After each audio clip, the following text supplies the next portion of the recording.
एक दूसरे को समझाया, स्वर्गारोहण की तैयारी की। पांचों पांडव वहां से चले गए। परीक्षित को गद्दी पर बिठाला। परीक्षित को गद्दी पर बिठाल करके समय कौन सा वो है, परीक्षित अभी कुछ ही बड़े हुए।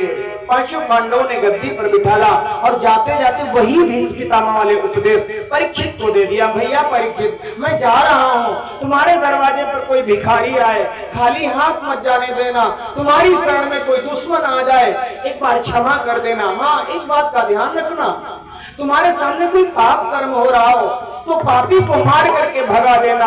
ये तुमसे न बन सके तो आंख बंद करके वहां से चले जाना। इतना कहा, गद्दी पर बिठाला, राज्याभिषेक किया।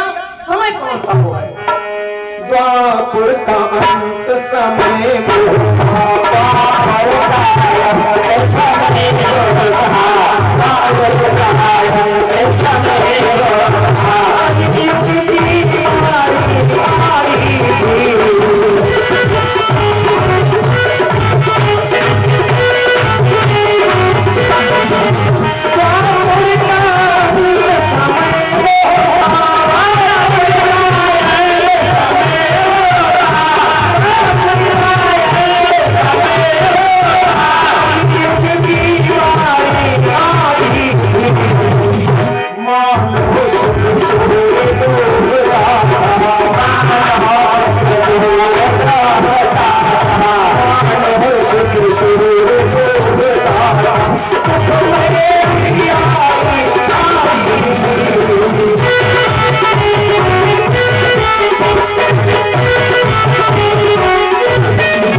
अंतिम समय था, कलयुग आने वाला था। महाराज परीक्षित बैठ चुके हैं राजगद्दी पर, पांचों पांडव चले गए थे। जाते जाते एक शब्द और बात, भैया सब कुछ करना, इस कमरे को कभी मत खोलना। कितने लोग बैठे हैं, कह दिया जाए भैया पीछे मुड़ के मत देखना, तो कुछ लोग कह दिया चुप्पे से देख लो, नजर ना देखो लोग चुप्पा ही देख लो। मैं नहीं कह रहा हूं, मानस लिखत इस समय 1 लाख वीर उस मां के दरबार में पहुंचे हैं जिसने कहा था सब लोग आंख बंद कर लो। कुछ बदरा सोचे बंद कर लिया, पता नहीं माया भी खाई न डाले, दिगरी उंगली बंद करो, देखा रहा क्या करेगी। यही हाल है। महाराज परीक्षित से जैसे कहा इस कमरे को मत खोलना, परीक्षित ने कहा नहीं खोलूंगा। पांचों पांडव चले गए, काफी समय बीत गया। परीक्षित ने सोचा आज इस समय इस देश का मैं राजा हूं, सम्राट हूं, मैं इस कमरे को नहीं खोलूंगा तो खोलने कौन आएगा, ना खोल करके देखता हूं। कमरा खोला, एक बक्सा मिला। परीक्षित को पहले हंसी आई, मेरे बाबा भी कितने डरपोक थे। नाम हमने सुना, गदाधारी कोई थे, कोई गांडीवधारी है, कोई ज्योतिषाचार्य थे, कोई सुंदर लगन बताने वाले थे, कोई धर्म के अवतार, लेकिन एक बक्सा छुपाने के लिए इतना बड़ा कमरा बंद करके गए थे। बक्सा खोला, उसके अंदर एक और बक्सा में छोटा सा और बक्सा खोला, उसके अंदर एक कपड़े में एक पोटली बंधी मिली। उस पोटली को खोला, एक चमचमाता हुआ मुकुट मिला। चमचमाता हुआ मुकुट मिला। मुकुट को जैसे परीक्षित ने देखा, इतना सुंदर मुकुट था, देखते देखते मन हुआ इस मुकुट को अपने सिर पर धारण करो। देखते देखते परीक्षित ने सिर पर रख लिया। जैसे सिर पर रखा, अब तो मन हुआ चलो शिकार खेलने चले।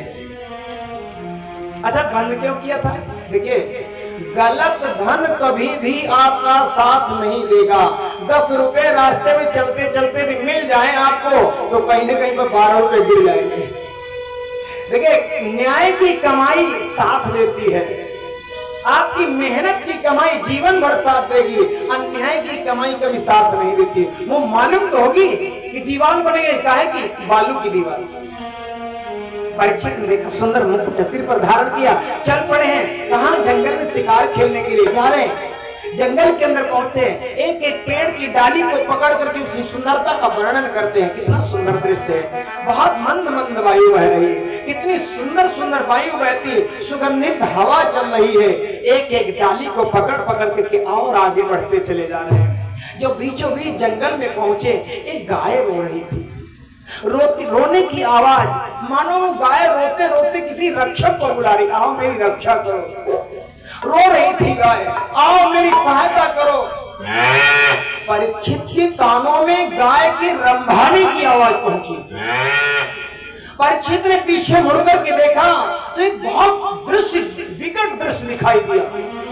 गाय रो रही है, उसके पीछे और देखा बैल है, बैल 3 पैर से लगड़ा रहा, 1 पैर सही से रख रहा है। और पीछे देखा एक काला कलूटा आदमी है, उसके हाथ में एक मूसल है, और जैसे मूसल बैल के मारता है, बैल रोता है, चिल्लाता है, अपने रक्षक को बुलाता, अपनी सहायता मांगता है।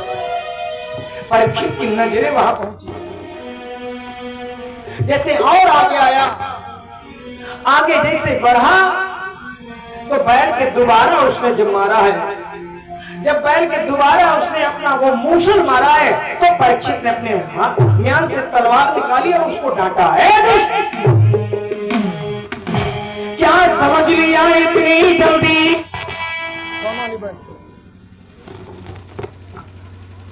हेलो, चाटी वाली है।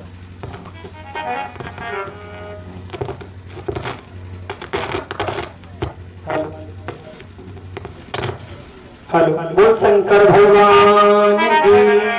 महाराज परीक्षित देख रहे आगे गौ माता रो रही है। मैं दिन में चर्चा कर रहा था, कितने समय नहीं आया, लीलापुरा से दादा विद्यासागर के बाबा जी तो दिन में कह रहे थे इनसे, गुरुजी जो बोल रहे बिल्कुल सत्य बोल रहे हैं। कोई बेटा 20 बार अपने पिता से पूछता है पिताजी क्या है, तो पिता के मुंह से मुस्कुराते हुए बस यही निकलता बेटा दीवाल है। 20 बार दीवाल कहता।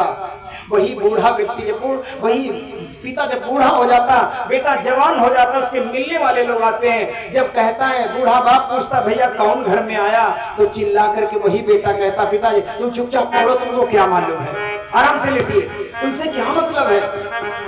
ये सत्य है। आज बड़े बुजुर्गों का सम्मान नहीं है, गौ माता का सम्मान नहीं है, इसीलिए हम आप सभी लोग दुखी हो रहे हैं। परम पिता से प्यार नहीं, न्याय नीति व्यवहार नहीं, इसीलिए तो आज देख लो सुखी कोई परिवार नहीं। सूरज चंदा तारों का जन कहाँ बिजली घर बना हुआ, पल भर को नहीं धोखा देते जन कहाँ कनेक्शन जुड़ा हुआ, खंभा कोई तार नहीं, बनी कोई दीवार नहीं, ऐसे कारीगर पर पगले करता तनिक विचार नहीं। परम पिता से प्यार नहीं, न्याय नीति व्यवहार नहीं, इसीलिए तो आज देख लो सुखी कोई परिवार। मेरी माताओं बहनों भाइयों, हर कथा का सारांश आखिर मैं आपको बता दूं, माँ बाप की सेवा करिए, दुनिया में इससे बड़ी आपको कोई पूजा नहीं मिलेगी। माँ बाप की सेवा करिए, माँ बाप से बढ़कर के दुनिया में कोई सेवा नहीं है।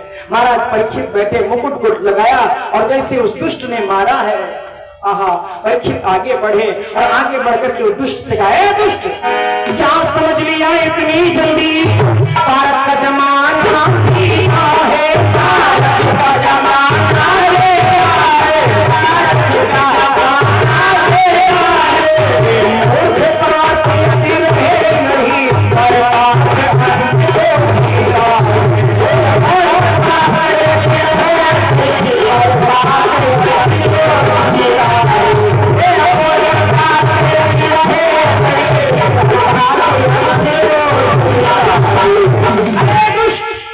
जिस मूसल से निर्दयी जीवों को मार रहा है, सदा रहा है, एक क्षण में तेरी गर्दन धड़ से अलग करूंगा। तलवार हाथ में, मानो परीक्षित उस कलयुग को मारने जा रहे हो। तो कलयुग ने हाथ जोड़ लिया, शरण में आ गया कलयुग, और शरण में आकर के एक शब्द बोला कलयुग, महाराज सामने कलयुग है, महाराज सामने कलयुग है, महाराज सामने कलयुग है, प्रभु मेरे भी है तलवार तुम्हें।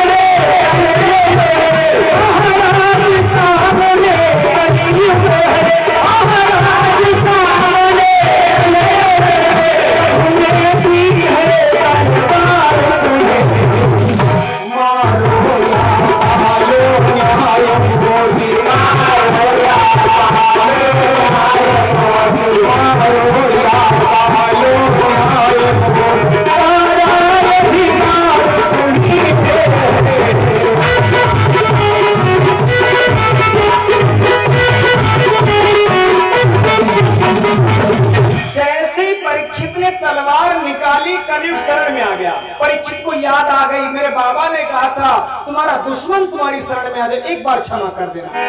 बात